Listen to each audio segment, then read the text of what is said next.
বাংলাতে জিজ্ঞেস করবো স্যার? আচ্ছা আচ্ছা স্যার, মূলত আপনি কোথায় চাকরিরত এবং কিভাবে কি করলেন যদি বলেন আর কি। এখন বর্তমানে শিলিগুড়িতে ছিলাম, ওখান থেকে পোস্টিং গেছি জম্মু আখনু। ওখানে চললো 7-8 মাস।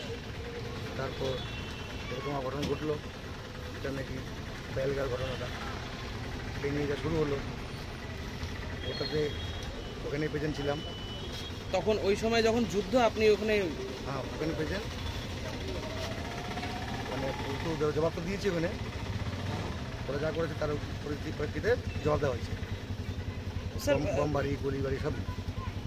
সেখানকার ওই পরিস্থিতিটা যদি একটু আমাদের সাথে শেয়ার করেন, মানে কি হয়েছিল, আপনি কিভাবে ঘাত প্রতিঘাতের সেই সংঘাতে আপনি কিভাবে ময়দানে ছিলেন, কিভাবে লড়লেন, যদি ছোট্ট করে শেয়ার করেন।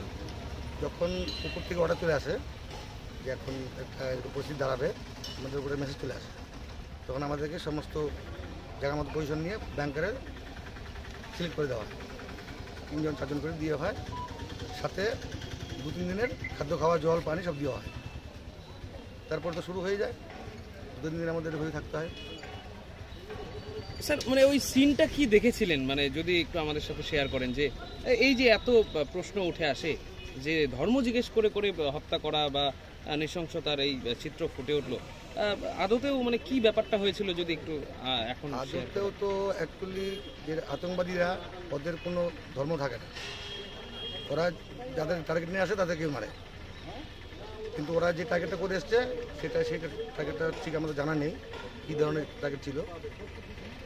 তবে আমরা যেই পজিশনটা ছিলাম তখন শুরু হয় যুদ্ধ, আমাদের থেকে 300-400 মিটার পাকিস্তানের ক্যাম্প ছিল, একটা বাই একটা ডাইনে।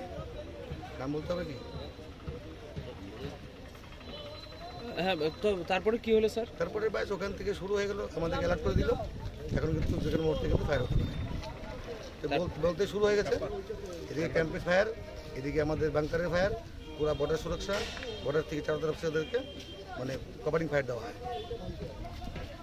সেই মুহূর্তে মানে আপনার ভেতরে মানে কি চলছিল, মানে যে এই যে আজ যে ফিরে এলেন, ভেতরে কি চলছিল, যে বাড়িতে ফিরে আসতে পারবো? সেদিন তো পরিস্থিতি এরকমই ছিল, ডাইনে বোম পড়ছে, বায়ে বোম পড়ছে, মাথার উপর দিয়েও যাচ্ছে।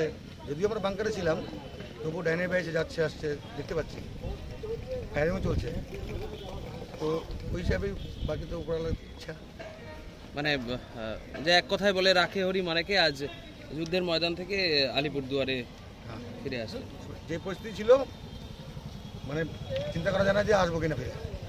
সেই মুহূর্তের কথা ভাবলে কি মনে করছেন, মানে সেই মুহূর্তটা একবার চোখে যদি ভাসে কি বলবেন? ওইটাই বলছি, ভাবতে পারিনি যে ফিরে আসবো, মানে গায়ে কাটা দিয়ে ওঠে সেই মুহূর্তটা দিয়ে একদম মানে মানে বলার মতো মানে মুখের কোনো ভাষাই নেই, এরকমভাবে চলছিল। এখন এই মুহূর্তে যে ফিরে এলেন আলিপুরদুয়ারে, নিউ আলিপুরদুয়ার স্টেশনের সামনে দাঁড়িয়ে আছেন, কারা আসলো এবং কারা আপনার সঙ্গে এখানে দাঁড়িয়ে আছে এখন? এরা হচ্ছে আমাদের দাদারাও আছে, বন্ধুরাও আছে, এরা পাড়ার লোক, পাড়ার সবাই আছে। এরা এতটা যে শ্রদ্ধা করে যে আমাকে মানে ওয়েলকাম করবে আমি কিন্তু ভাবতে পারিনি। তবে ওদেরও এইটা আশা ছিল যে আমাদের ভাই, আমাদের বন্ধু বা পাড়ার ছেলে ফিরে আসছে, এই খুশিতেই আমাকে এরকম একটা অভ্যর্থনা করেছে।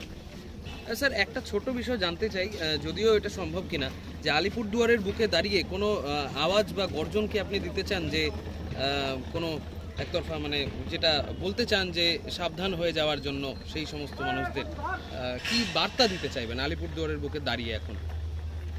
এটা তো এখন কী বলবো, সেটা হচ্ছে এখন বর্তমানে তো সব শান্তি হয়ে আছে, ঠিক আছে, তাও কোনো গ্যারান্টি নেই। এটুকু বলে দিয়েছে যে এখন শান্তি আছে, ওরাই নিজেরাই সিজফায়ার চেয়েছে আর কি, বন্ধ। ওরা দুই দেশের মানে মিটিং করে বন্ধ করে দিয়েছে। এই অপারেশন সিঁদুর এই নামটি নিয়ে কি বলবেন? বাস ওটাই, ওরা সিঁদুর কেড়েছে, আর এদিকে আমাদের ওদের পুরো পাকিস্তানকে সিঁদুর বানিয়ে দিচ্ছে। স্যার, আপনার শুভ নামটি বলবেন, মানে আপনার নাম? আমার নাম হচ্ছে বিশ্বজিৎ পল। মানে কি দায়িত্বে ছিলেন, কি র্যাঙ্কে ছিলেন? হেড কনস্টেবল বিশ্বজিৎ, কর্মরত ওই পেহেলগাঁওতেই? আখনুর। হ্যাঁ, আখনৌ, জম্মু আখনুর। জম্মু আখনৌ। সেখান থেকে পরে পেহেলগাঁওতে পাঠানো হলো। পেহেলগাঁও তো না, পেহেলগাঁও তো আগে ঘটনা হয়ে গেছে, আমরা বর্ডারে ডিউটি করতাম। ও তারপরে ওর পরেই পেহেলগাঁওয়ের ঘটনার পরে হয়েছে এই ঘটনা। আচ্ছা, দেখেন। যখন নাকি অপারেশন সেতু শুরু হয় তখন আমাদেরকে বর্ডার ডিপ্লোয় পুরো স্ট্রং করে দেয় আর কি। তখন আপনি ওই না, তখন ওই বর্ডার তখন থেকে স্ট্রং। জম্মুতেই তখন হ্যাঁ, জম্মু এখনো। আর আলিপুরদুয়ারে আপনার কোথায় বাড়ি স্যার? আলিপুরে শান্তিনগর। Thank you sir.